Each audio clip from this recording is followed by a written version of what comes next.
अस्सलाम वालेकुम, कैसे हैं आप सब? उम्मीद करता हूँ सब खैरियत से होंगे।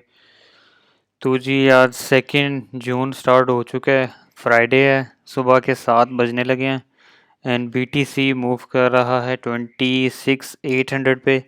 जैसा कि कल के अपडेट में मैंने आपको गाइड किया था कि जो 27 के वाला जोन था, अगर वो हमारे पास ब्रेक हो जाता है तो हमारे पास नेक्स्ट डिमांड जोन होगा 26,500 वाला। तो बीटीसी ने वहीं पे जाके एक विक लेके वापस से ऊपर आया, तो ये 26,500 को होल्ड कर रहा है इस वक्त। तो 27 के हमारे पास क्या कहते हैं, होल्ड क्यों नहीं कर पाया हमारा 27 के वाला जोन, उसको ज़रा डिटेल में चेक कर लेते हैं। बीटीसी ने 27 के जो पे जब एक दफ़ा होल्ड किया तो इसके बाद नीचे आया, इसको ब्रेक किया था, तो थोड़ा इसके पार वापस ऊपर जाने की कोशिश की थी, लेकिन रेजिस्टेंस के जोन पे वापस 27,500 के नहीं जा सका और वापस से नीचे मूव हुआ। इसको पूरी तरह इसने ब्रेक किया। 1 एच की कैंडल देखें, ये बेरिश जो कैंडल बनी है, एंड इसको वापस से रीटेस्ट किया इस जोन को, देन ये 26,500 जोन पे आ गया। तो ये दोबारा दोबारा जो रीटेस्ट हो गया था ना, जो पूरे रीटेस्ट में ब्रेक हुआ था और वापस से रीटेस्ट, जब भी कोई सपोर्ट या रेजिस्टेंस रीटेस्ट सॉरी ब्रेक या ब्रेक हो जाती है तो वो रीटेस्ट ज़रूर होती है। अब ज़रा वापस चलते हैं 4 एच पे। अच्छा, बीटीसी अगर 26,500 वाला जोन होल्ड कर जाता है तो यहाँ से वापस से ऊपर की तरफ जा सकता है। ये जो मैंने इसकी ट्रेंड लाइन ड्रॉ की, ये भी थोड़ा सा रेजिस्टेंस के तौर पे काम करेगी, इस पर फोकस रखना है। इसकी रेजिस्टेंस जोन में बताने लगा हूँ बीटीसी की। अगर यहाँ से होल्ड कर जाता है बीटीसी, पहले इसकी रेजिस्टेंस जोन 27 की होगी, उसके बाद नेक्स्ट 27,500। अगर इसमें ज़्यादा वॉल्यूम आता है, यहाँ से अगर ब्रेक कर जाता है, देन 27,700 और उसके बाद ये ट्रेंड लाइन और 28,400। अगर इसमें बहुत ज़्यादा वॉल्यूम आया था, ये मैं तब बता रहा हूँ कि अच्छी न्यूज़ अगर निकला है बीटीसी की फंडामेंटली अच्छी न्यूज़ ज़्यादा आ जाए तो ये तब ब्रेकआउट ले सकता है। इसके अलावा अब चेक करते हैं, अगर बीटीसी 26,500 वाले जोन को नहीं होल्ड कर पाता, इस जोन को अगर ब्रेक कर देता है बीटीसी, तो हमारे पास नेक्स्ट डिमांड जोन इसका पड़ा हुआ है 26K वाला। अगर यहाँ पे बीटीसी होल्ड नहीं करता, कोई बैड न्यूज़ निकल आ जाती है बीटीसी के लिए फंडामेंटली, तो हमारे पास 25,700 वाला जोन पड़ा है। तो ये हमारे पास दो डिमांड जोन इसके बीटीसी के नीचे आ गए, अगर यहाँ 6,500 होल्ड नहीं कर पाता। तो इसके दो सिनेरियोज मैंने बता दिए। अब ज़रा जानते हैं बीटीसी को डिटेल में। बीटीसी की 4H पे RSI इसकी नॉर्मल अभी रेंज में है, बाइंग जोन वाली जो ये ग्रीन एरिया है, ये तो ओवर सेलिंग जोन में चली जाती है ना, ओवर सेलिंग हो गई है, तो ये भी नॉर्मल बाइंग रेंज में है जो ग्रीन एरिया है। अभी इसकी bullish diversion bearish diversion 4H पे तो नज़र नहीं आ रही, 1H पे चेक कर लेते हैं। 1H पे भी ये मीडियम नेचुरल जोन पे है, ज़रा मिडल में ही है। एंड वीकली का तो मैं आपको बताया था कि वीकली पे जब तक RSI इसकी ओवर बॉट जोन पर नहीं जाती, तब तक इसकी जो वीकली पे बुलिश डाइवर्जन लगी हुई है ये काम करती रहेगी। अब ज़रा वापस आ जाते हैं शॉर्टर टाइम फ्रेम में। अच्छा, शॉर्टर टाइम फ्रेम पे BTC 1H के चार्ट पे मैंने आपको डिटेल्स में बताना था कि आपने गौर करना है। BTC ने यहाँ पे एक पहला लो बनाया था 27 के वाले जोन पे, तब इसकी RSI गई थी ओवर सेलिंग जोन में। गौर से आपने देखना है, 1H का चार्ट है और सेलिंग जोन में पहले इसकी RSI आई। उसके बाद इसने BTC ने सेकंड लो बनाया 26,600 के जोन में, ठीक है। और उसके बाद RSI ने देखना, उसने लोअर हाई बनाई है और BTC ने लोअर लो बनाया। गौर से आपने फरमाना। उसके बाद इसने थर्ड लो यहाँ पे बनाई है, जो कि मैंने आपको बताया था कि 26,500 वाला एरिया जो हमारे पास डिमांड जोन का बना हुआ है, वहाँ पे भी इसने थर्ड एक लो विक मारी है अभी। और RSI भी हमारी, अल्लाह आपका भला करे, लोअर हाइज बना रही है। लेकिन नीचे वापस आई तो नहीं है ना ओवर सेलिंग जोन में, हमारे पास RSI भी ऊपर ही जा रही है। तो ये बुलिश डाइवर्जेंस बनने के चांसेस हैं अगर BTC 26,500 को होल्ड कर जाता है। तो ये अच्छे चांसेस हैं, अगर BTC यहाँ पे होल्ड कर जाता है तो इसके वापस से यहाँ से ऊपर जाने के चांसेस होंगे, अगर बुलिश डाइवर्जेंस हमारी काम कर जाती है। जैसा कि आप देख सकते हैं MACD का वॉल्यूम भी यहाँ से कम हो रहा है, ट्रेंड लाइन की MACD की ऊपर आ रही है, लोअर हाइज बना रही है, एंड BTC का जो पैटर्न जो होता है, प्राइस एक्शन इसको कहते हैं, जो मार्केट का चार्ट है वो लो बना रहा है। और हमारी ये डाइवर्जेंस की जो ट्रेंड लाइन है ये भी हमें एक साइन दे रही है कि डाइवर्जेंस बनने के चांसेस हैं, ये ट्रेंड लाइन जो है। अब यहाँ पे हमने नज़र रखनी है कि वॉल्यूम अगर आते हैं इस जगह को होल्ड कर जाता है BTC तो ऊपर जाने के चांसेस हैं। तो ये इसकी बुलिश डाइवर्जेंस की मैंने आपको बता दिया। आंखें बंद करके इसमें तो एंट्री नहीं लेनी चाहिए, कोई भी बुलिश डाइवर्जेंस, हर बुलिश डाइवर्जेंस नहीं चलती। एंट्री अगर यहाँ पे बंदे ने लेनी है तो स्टॉप लॉस के साथ 1% के 26,500 से, तो यहाँ से हम एंट्री ले सकते हैं। यहाँ से भी स्टॉप लॉस के साथ मस्ट आपने लेनी है। अभी स्टॉप लॉस के बगैर तो कोई एंट्री कोई भी नहीं लेता, बेवकूफ़ी लेता है कोई जिसको अपना वॉलेट खाली करने का शौक होता है। अच्छा, अब चलते हैं USDT डोमिनेंस पे कि वो क्या इसके ऑपोजिट बना रहा है। जैसा कि कल की अपडेट में मैंने आपको बताया था कि ये जो जोन था 7.6 वाला, ये अगर ब्रेक होता है तो BTC भी तब 27 के जोन पे था, तो यहाँ से इसको ब्रेक किया, BTC भी 26,500 जोन पे है, और इसकी नेक्स्ट रेजिस्टेंस जो जोन मैंने बनाया वो 7.69 है। तो जैसे कि 26,500 BTC ने विक मारी, USD डोमिनेंस ने भी यहाँ विक मार के नीचे आया, तो ये एक हमारे पास रेजिस्टेंस जोन बैठा हुआ है। अगर यहाँ पे होल्ड करता है USDT डोमिनेंस, वापस से ऊपर जाने की कोशिश करता है इसको रीटेस्ट करके, तो BTC भी इस जगह को लूज़ कर देगा, और हमारे पास जो इसकी नेक्स्ट डिमांड जोन पड़ी है BTC की, अल्लाह आपका भला करे, इसको ज़रा सही कर लूँ मैं, वो 26K वाला जोन पड़ा हुआ है। अगर USD डोमिनेंस इस जोन को भी ब्रेक कर देता है और BTC भी 26,500 जोन को ब्रेक कर देता है। अच्छा जी, USD डोमिनेंस का भी एक सिनेरियो हो गया। अब USD डोमिनेंस अगर यहाँ से रिजेक्शन लेता है इस रेजिस्टेंस जोन से, वापस इस सपोर्ट जोन पे आता है, ये वाला जो 7.60 वाला एरिया है, तो BTC भी यहाँ से फिर वापस ऊपर जाने की कोशिश करेगा, और USD डोमिनेंस अगर नीचे जाती है 27K वाला जोन है, इसकी रेजिस्टेंस हमारी फर्स्ट होगी। अगर यहाँ पे भी USD डोमिनेंस नहीं होल्ड करता, नीचे आता है हमारी ये डिमांड जोन पे जो 7.3 वाली है, तो BTC वापस के ऊपर जाने के चांसेस हैं अपने 27K वाले जोन, 27.5 एंड 27.700 वाले। दो जी USD डोमिनेंस के सिनेरियोज हो गए। अब ज़रा इसको जानते हैं डिटेल में।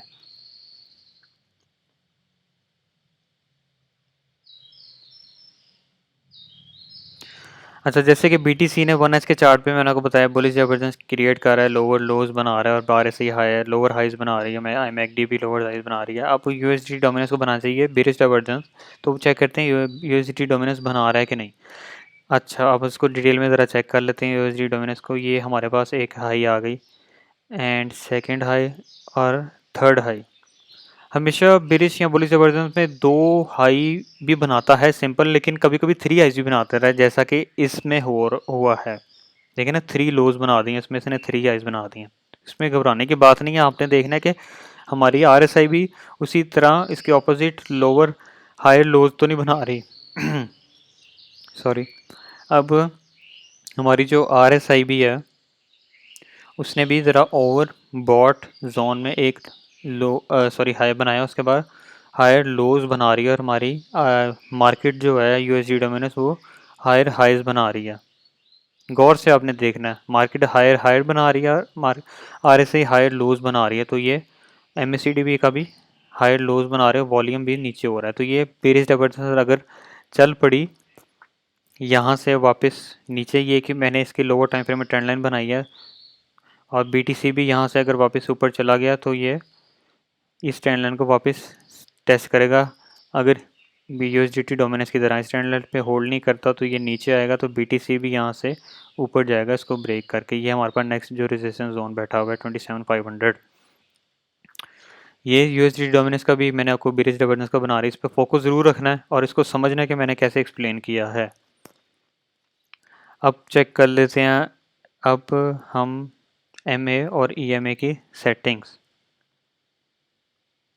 USD डोमिनेंस को आपने सही तरह समझ लिया, इसकी ट्रेंड लाइन और रेजिस्टेंस जोन पे बैठा हुआ है। इसके मैंने सिनेरियोज भी बता दें, अगर ये ब्रेक होता है तो हमारे पास नेक्स्ट जो इसके रेजिस्टेंस जोन है वो 7.85 है यूएसडीटी डोमिनेंस का। अगर यहाँ से रिजेक्शन लेता है ये इसकी बेरिश डाइवर्जेंस भी चल पड़ती है तो ये हमारे पास ये ट्रेंड लाइन की सपोर्ट एंड ब्रेक होती है तो नीचे ये 7.3 वाला मेजर इसका सपोर्ट जोन है। तो इसकी बेरिश डाइवर्जेंस पे नज़र रखनी है और बीटीसी के बुलिश डाइवर्जेंस पे नज़र रखनी है। अगर ये जगह 26,500 होल्ड करना बहुत ज़रूरी है इसके लिए, बुलिश डाइवर्जेंस के लिए। इसमें आंखें बंद करके एंट्री नहीं लेनी है, अगर ये जगह होल्ड करती है तो इसके लिए मस्ट आप एंट्री लीजिएगा। खुद से मैं तो आपको अपना एनालिसिस बता रहा हूँ, आपने खुद से भी इसको जाके फोकस करना है, चेक करना है कि ये मैं सही बोल रहा हूँ या नहीं अपने हिसाब से। अब ज़रा ईएमए और एमए की तरफ चलते हैं। अब जल्दी से ज़रा एमए और ईएमए को डिस्कस कर लेते हैं। कल की अपडेट में मैंने आपको बताया था ये क्रॉस ओवर लगा था तो नीचे मार्केट आई 15 मिनट पे।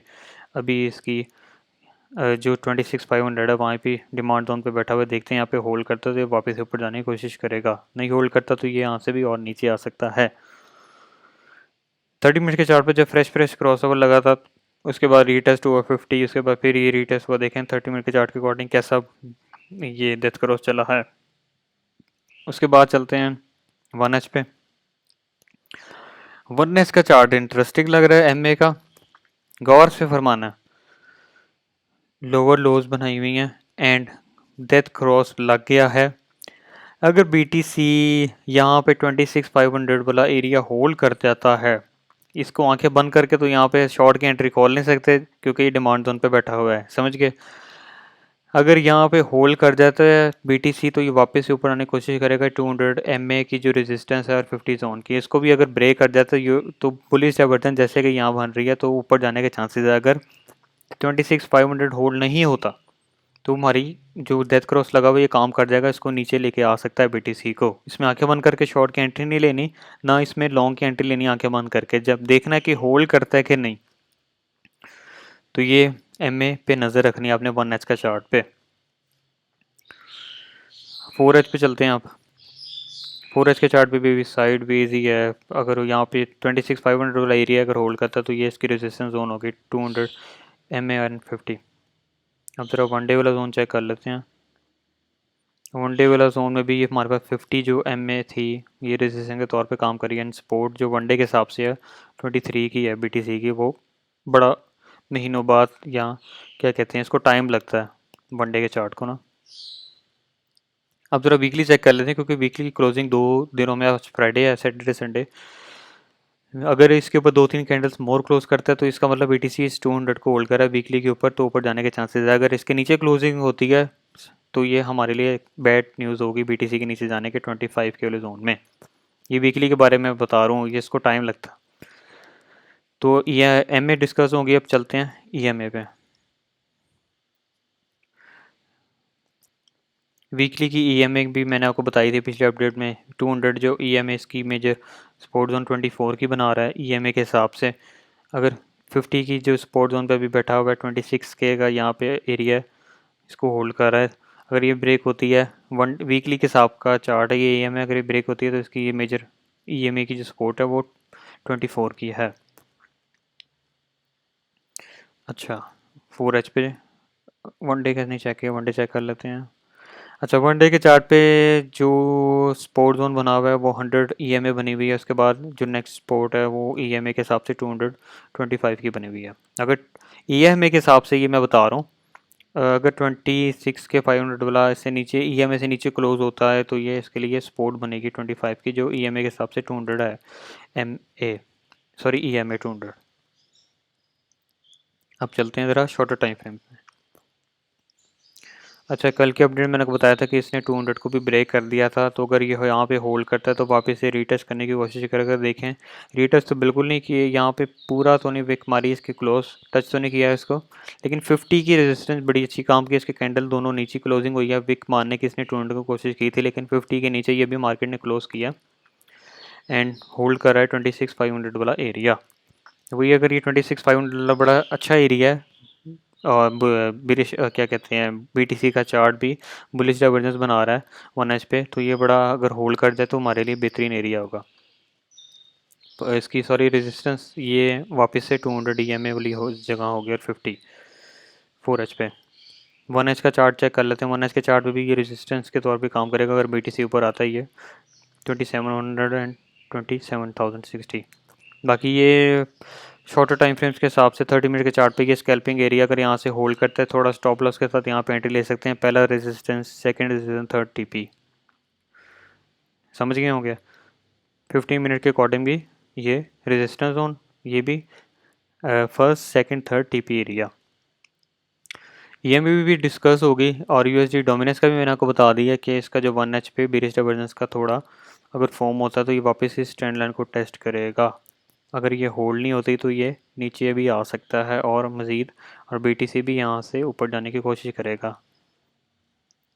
अगर USD डोमिनेंस नहीं यहाँ पे क्या कहते हैं यहीं से अगर वॉल्यूम आता है USD डोमिनेंस में तो ऊपर जाएगा तो BTC भी इस जगह को लूज़ कर देगा 26,500 वाला एरिया। तो उस पर आपने फोकस रखना है, नज़र रखनी है कि ये बेरिश डाइवर्जेंस हमारे लिए चलती है कि नहीं, क्योंकि हर बेरिश डाइवर्जेंस नहीं चलती, कभी कभी फेल भी हो जाती हैं। तो हमने साथ डिमांड जोन और EMA के अकॉर्डिंग बड़ी चीज़ें साथ में नज़र में रखनी पड़ती हैं। तो इसके मैंने आपको एरियाज़ भी BTC के बता दिए, रेजिस्टेंस के एंड सपोर्ट के। चलें, आई होप आज की अपडेट आपको अच्छी लगी होगी। मज़ीद और अगर आपको और मेरी डिटेल्स चाहिए, ट्विटर पे मैं पैटर्न्स कोई भी फ्रेश बन रहे होते हैं तो मैं अपलोड करता रहता हूँ BTC के बारे में। अगर कोई बुल फ्लैग बनता है, बियर फ्लैग बनता है तो मैं आप साथ ही अपडेट करता रहता हूँ। ट्विटर पे जाकर मज़ीद मुझे फॉलो कीजिएगा और बेल आइकन भी दबा दीजिएगा ताकि मेरी अपडेट आपको सबसे पहले मिल जाए।